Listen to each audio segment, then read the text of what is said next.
What is going on, Guardians, and welcome back to another Destiny gameplay video. In this video I'm going to be breaking down for you guys my strategies and sort of my tutorial on how to use the Twilight Garrison effectively, because a lot of people think it's kind of like a gimmicky thing. It's not necessarily a highly competitive piece of exotic armor, but in the amount of time that I've played with it, I've come to change my mind. I thought it was sort of a gimmicky, just for fun kind of a thing, but then ended up making a whole new way to play the Titan around the garrison itself. Now note that I did not just pick this thing up. I know that a lot of people sometimes they'll be the first to get their hands on something, and then they'll just put up something on YouTube or whatever just because they want to be the first. But I did not just get this thing. I've had the garrison since the first week and a half. It was about a week and a half after it came out. I got my hands on one, and I've been playing with it extensively since then. And I've got a lot of weekends of trials under my belt using this thing, and I've gone up against some other streamers and YouTubers and highly competitive people while using this setup, and have had a lot of success. So I'm going to break down some of my strategies on how to use it effectively in this video, and hopefully that will be beneficial to you, and you can feel more comfortable using this thing in the Trials of Osiris, maybe Iron Banner, or General Crucible as well. So here's a good practical and strategic example of a time you want to use this. So here I got one body shot on another sniper. Now, double peeking as a sniper is generally a bad idea, so I want to make an approach, but I don't want to leave myself exposed, so I'll boost across the sight line where this guy is likely hard scoping, so that I can make a safe approach to get the revive. So that's definitely something you're going to want to do. Good players always slide or jump or blink or whatever through doorways, through sight lines that the enemy has likely already got locked down, because if you just run through a head level, that's an easy way of getting yourself picked off. Now here I'm using it evasively to get around the corner, but now here's something I really want to talk about. One of the greatest strengths of the Twilight Garrison is its ability to put you in the third-person camera and allow you to rotate that camera to accurately place another opponent. So when you use the boost, it's going to put you in third person. And when you're in third person, just like in Shade Step, this is a great opportunity for you, without getting disoriented in the first person camera. You rotate the camera so that you can see where the enemy exactly is, so that as soon as the animation of your boost is done, you can take a shot. Another great thing that Garrison can do for you is create distance on the fly when you need to quickly. So here I'm sighted in with my sniper rifle. I can't see my radar, and when I scope out, here's what I see. A Titan on my right here, and he's pretty close on the radar. So I jump up and face him, see he's got a shotgun in tow, and I'm like, nope, whole lot of nope, lots of nope. And the garrison is just so good for this. I'm able to make an escape. We ended up winning this round to win the match. And this is just one of the things that Garrison is so good at. And here I'm getting pushed again by a shotgunner. And even if it keeps you alive for just a few seconds longer, those are precious seconds that your teammates can help you out.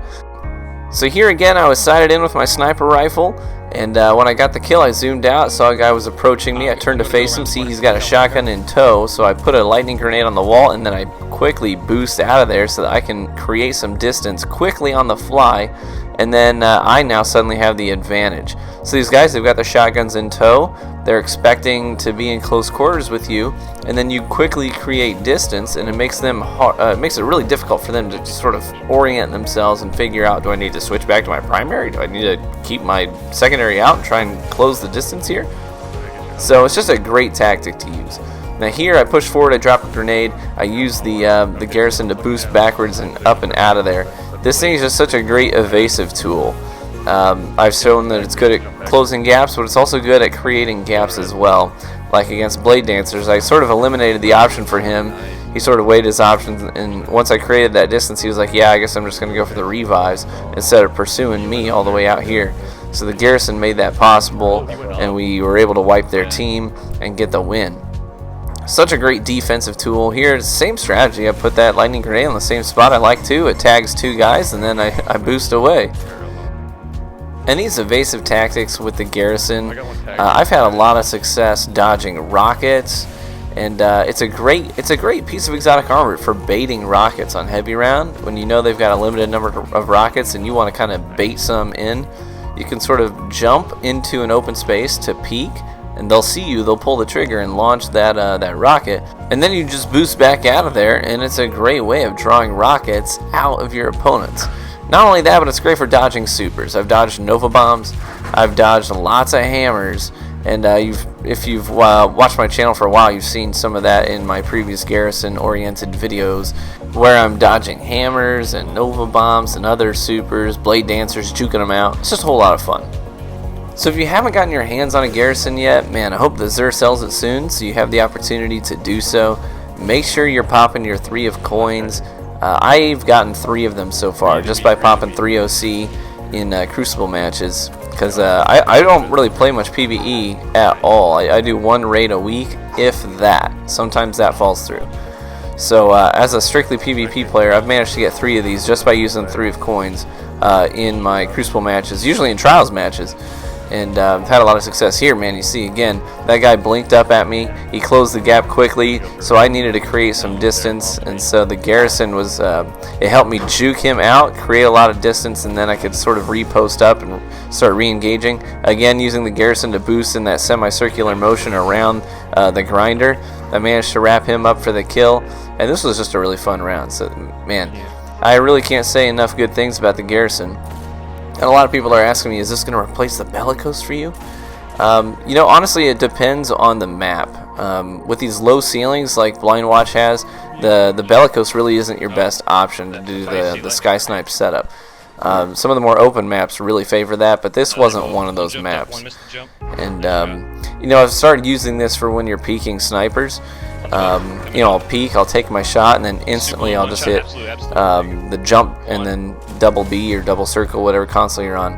And it's a great way to just take one shot and boost out. And so you really want to start coupling your sort of muscle memory, coupling those 2 buttons together, the jump and then double tap the boost button for the Garrison, whatever that is for you, circle or B. So jump, double tap, jump, double tap. And when you get into that rhythm, that motion, that's going to become much more natural for you, and you'll have a lot of success doing it. I guarantee it. It's a lot of fun. Try and get your hands on one of these. Create a Titan if you haven't already, because, man, Titans are fun to play. Thanks for stopping in, guys. I appreciate it, and I'll catch you in the Crucible.